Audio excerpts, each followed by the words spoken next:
सभी को नमस्कार। हम नीति शतक का अध्ययन कर रहे हैं और नीति शतक के अध्ययन के दौरान हम लोक जीवन में काम आने वाली नीतियों के साथ में प्रतियोगी परीक्षाओं की दृष्टि से महत्वपूर्ण तथ्यों का हम विश्लेषण करते हुए नीति शतक का अध्ययन कर रहे हैं। आज के पद्य क्रमांक 30 और 31 में महाकवि ने दो उदाहरणों के माध्यम से जो निम्न स्तरीय सोच रखने वाले पुरुष हैं, जो नीच पुरुष हैं उनमें और उत्तम श्रेणी के जो पुरुष हैं उनमें एक उदाहरण के माध्यम से उन्होंने समझाया है। जो 31 नंबर का पद्य है, इसमें कई बार आपने लोक जीवन में सुना होगा कि तलवे चाटने से कुछ नहीं होगा। तो जो तलवे चाटने वाले लोग हैं वो और जो उत्तम श्रेणी के जो धीर पुरुष हैं, जो अपने पुरुषार्थ पर विश्वास रखते हैं, ऐसे लोगों में क्या अंतर होता है, तो उन्होंने दो उदाहरणों के माध्यम से बहुत ही शानदार चित्रण किया है। तो जो प्रतियोगी परीक्षार्थी हैं वो विद्यार्थियों के साथ साथ में जो जन सामान्य हैं उनको भी इन पद्यों को बहुत अच्छे से समझना चाहिए और सुनना चाहिए। आओ इस पद्य के माध्यम से ही हम देखते हैं कि उन्होंने क्या उदाहरण दिया है और क्या बताना चाह रहे हैं। देखिए यहां लिखा है स्वा, एक कुत्ते का और शेर का उन्होंने उदाहरण देकर के चित्रण किया है कि उत्तम पुरुष जो उत्तम प्रकृति के लोग हैं वो कैसे हैं और जो निम्न प्रकृति के लोग हैं वो कैसे हैं। निम्न स्तरीय जो लोग हैं जिनके विचार तुच्छ हैं वो लोग कैसे हैं। तो उन्होंने कहा है कि स्वा, जो कुत्ता होता है ना, वो स्वल्प स्नायु वसावशेष मलिनम। अर्थ देखेंगे, स्वल्प थोड़ी सी मात्रा में, स्नायु होता है अंग और उपांग को जोड़ने वाली एक नस, हड्डी को और जो मांसपेशियां उनको जोड़ने वाली जो नस होती है उसको स्नायु बोलते हैं। जो स्नायु है वो कैसी है, वसा अवशेष, थोड़ी सी चर्बी, वसा थोड़ी सी चर्बी से अवशेष, सनी हुई, मलिनम बिल्कुल गंदी, सड़ी हुई गंदी, निर्मांसम मांस से रहित, यहां पर संधि विच्छेद कर लेंगे, अपि अस्ति गोहो और पढ़ेंगे गोहो अस्ति अपिहि, बैल की हड्डी को भी। वापस देखें अर्थ, थोड़ी मात्रा में ही स्नायु, जो एक अंग उपांग को जोड़ने वाली नस है, उस नस के वसा रहित, वसा से हल्की सी वसा से सनी हुई गंदी मांस से रहित बैल की हड्डी को लब्धवा प्राप्त करके, परितोषम एति, यहां पर विच्छेद कर लेंगे, परितोषम एति, संतुष्टि को एति यानी प्राप्त करता है, संतुष्ट हो जाता है। तू किंतु तत् तस्य क्षुधा न शांते, लेकिन तत् वह जो हड्डी है ना जिस पर हल्की सी चर्बी लगी हुई है, ऐसी नस उसके साथ में जुड़ी हुई है, वह हड्डी वह हड्डी तस्य उसकी क्षुधा भूख को न शांते, उसकी भूख को शांत नहीं कर पाती है। वो केवल अपने पुरुषार्थ के अनुसार एक छोटी सी हड्डी को प्राप्त करके उसमें ही संतुष्ट हो जाता है और वो उसकी भूख भी शांत नहीं कर पाती। लेकिन इसके विपरीत सिंगोहो, जो सिंह है वह जम्बुकम अंकम आगतम अपि, यहां विच्छेद कर लेंगे, जम्बुक अंकम आगतम अपि, जम्बुक गीदड़ को अंकम अपनी गोद में, आगतम अपि आ जाने पर भी, आगतम अपि आ जाने पर, अपि यानी भी आ जाने पर भी, त्यक्तवा छोड़ करके। अगर सिंह के गोद में सियार आ जाए, श्रृंगाल आ जाए, गीदड़ आ जाए, उसको छोड़ करके भी वो क्या करता है, द्वीपम निहंती, द्वीपम हाथी को मारता है, हाथी का शिकार करता है। तो महाकवि इसमें क्या समझाना चाह रहे हैं, देखो कि कृच्छ्रगतः अपि, कृच्छ्रगतो अपि, यहां पर संधि विच्छेद कर लेंगे, कृच्छ्रगतः अपि, संकट में पड़ जाने पर भी, कृच्छ्र संकट में, गतः पड़ जाने पर, चले जाने पर भी, सर्वः जनः सभी लोग, सत्वानुरूपम फलम, सत्वानुरूपम अपने स्वभाव के अनुरूप ही, फलम यानी परिणाम की, वाई क्षति यानी अभिलाषा यानी इच्छा रखते हैं। अरे जो व्यक्ति जैसा पुरुषार्थ करता है, जैसा उसका स्वभाव है,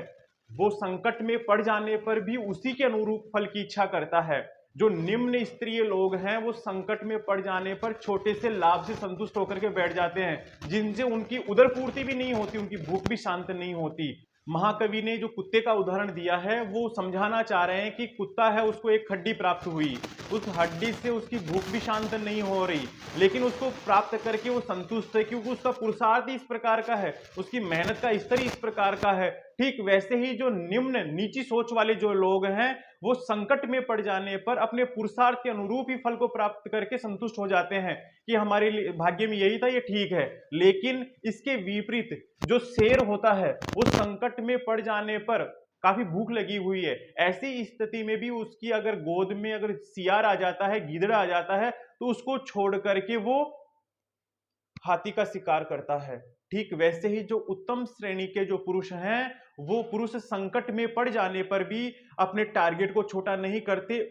उत्तम विचार रखते हैं, उच्च श्रेणी के टारगेट रखते हैं और अपने पुरुषार्थ के बल पर ही उन्हें प्राप्त करते हैं, न कि भाग्य के भरोसे बैठे रहते हैं। तो जो निम्न सोच वाले लोग हैं वो तो छोटी सी चीज प्राप्त हो जाने पर ही संतुष्टि करके बैठ जाते हैं, लेकिन जो स्वाभिमानी और उत्तम पुरुष के जो उत्तम प्रकृति के जो पुरुष हैं वो हमेशा अपने पुरुषार्थ पर विश्वास रखते हुए अपना जो टारगेट है उसे ही प्राप्त करते हैं, चाहे कितना ही संकट क्यों नहीं आ जाए। तो विद्यार्थी जीवन में सबसे बड़ी सीख इससे ये मिलती है कि कभी भी अपनी सोच को निम्न नहीं रखें, छोटी नहीं रखें, हमेशा अपने पुरुषार्थ पर विश्वास रखते हुए सिंह सदृश आप अपने टारगेट को बड़ा रखें और पूरी मेहनत के साथ में उस कार्य में जुट जाएं, उसमें सफलता अवश्य मिलेगी। चाहे एक दो संकट आ जाएं उससे कोई फर्क नहीं पड़ता, कुछ समय बाद में संकट निकल जाएंगे, लेकिन अपना टारगेट हमेशा ऊपर रखें, अपनी सोच को उत्तम रखें, उच्च रखें।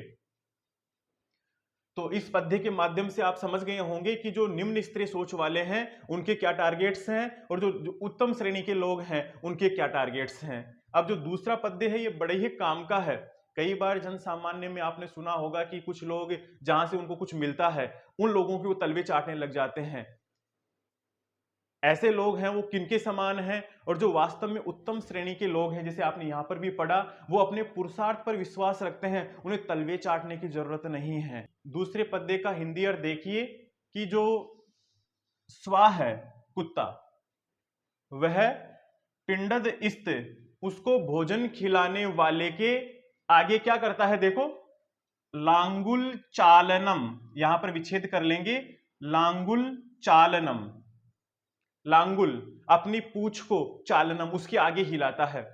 और यहां से विच्छेद किया था तो यहां इस में से ए अलग हो गया, अधः से का विसर्ग हो जाएगा, अधः चरण, यहां पर भी संधि विच्छेद कर लेंगे, अधः चरण अवपातम, और उसके चरण यानी पैरों पर अवपातम यानी गिरता है। जो भोजन खिलाने वाला है उसके सामने पूंछ हिलाता है और उसके सामने उसके चरणों में गिर करके, उसके पैरों में गिर करके पूंछ को हिलाता है। जो उसको भोजन देने वाले हैं उनके सामने, उनके चरणों में गिर करके, उसके पैरों में गिर करके उसको उसके सामने पूंछ हिलाता है। और भूमौ निपत्ते, भूमि पर, बिल्कुल भूमि पर, निपत्ते यानी बिल्कुल चित्त पड़ करके, बिल्कुल सो करके, वदनोदरम, वदनोदर दर्शनम च, और क्या करता है, वदन उदर, यहां पर संधि विच्छेद कर लेंगे, गुण संधि हो रखी है, वदन उदर दर्शनम, वदन मुंह को और उदर यानी पेट को, दर्शनम दिखाते हुए, कुरुते उसको, उसका दिखावा करता है, अपने मुंह को और पेट को दिखाता है, अपनी जो दयनीय स्थिति है उसको बताता है। और ऐसी स्थिति में अभी आपने जान लिया है ऊपर वाले पद्य में उसको मिलता क्या है लास्ट में, लेकिन इसके विपरीत, इसके विपरीत टू, इसके विपरीत लेकिन जो गज पुंगव है, गज पुंगव जो गजराज है, हाथी है, वो क्या करता है, धीरम विलोक्यति, धीरम धैर्य के साथ में, विलोक्यति देखता रहता है। और चाटू सतैश्च भुंगते, चाटू सतही, चाटू सतई सैकड़ों मिन्नतें करने पर, सैकड़ों बार खुशामद करने पर भुंगते। और जो हाथी है वो सैकड़ों, उसका जो मालिक है उस मालिक के सैकड़ों बार खुशामद करने के बाद में भोजन खाता है, घास को खाता है। धैर्य के साथ में केवल वो मालिक को देखता रहता है।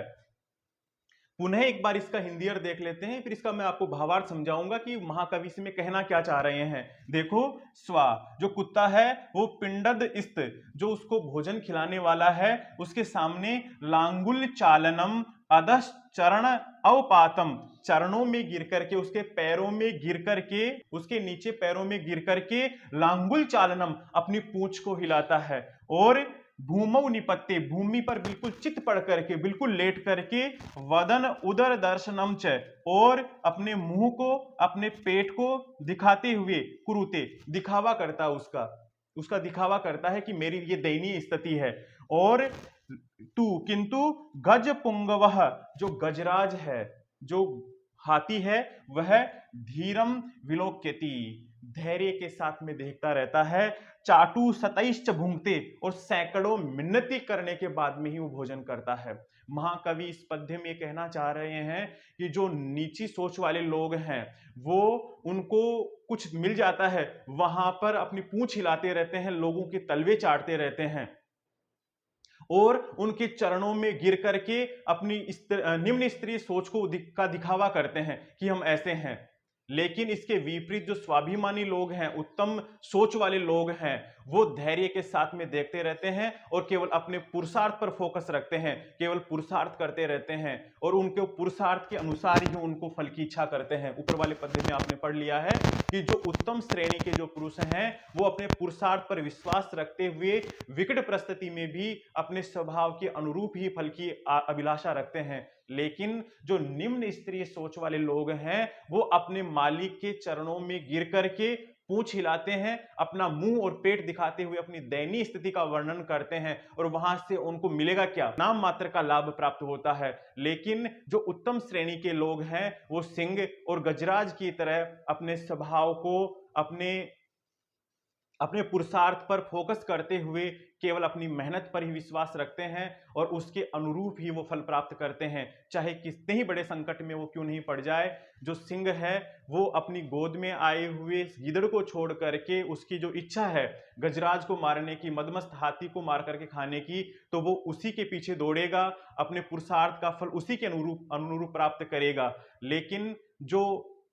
तुच्छ लोग हैं उनको थोड़ा सा लाभ प्राप्त हो जाता है तो उस व्यक्ति के सामने वो पूंछ हिलाने लग जाते हैं, तलवे चाटने लग जाते हैं। तो ऐसे लोग हैं वो निम्न श्रेणी के लोग हैं, निम्न स्तरीय लोग हैं। और जो वास्तव में अपने पुरुषार्थ पर विश्वास रखता है वही उत्तम श्रेणी के पुरुष हैं। ऐसा मैं नहीं कह रहा, महाकवि ने इन दो पद्यों के माध्यम से बताया है। कई बार लोग सोचते होंगे कि सर अपनी मन इच्छा से कह रहे हैं कि ऐसा ऐसा होता होगा, लेकिन ऐसे लोग भी संसार में हैं। जो निम्न स्तरीय लोग हैं वो और जो उत्तम श्रेणी के जो लोग हैं उनका अंतर आपने इन दो पद्यों के माध्यम से जान लिया है। हमेशा अपने टारगेट को उच्च रखें और टारगेट को उच्च रखने से कुछ नहीं होगा, ऊंचा रखने से कुछ नहीं होगा,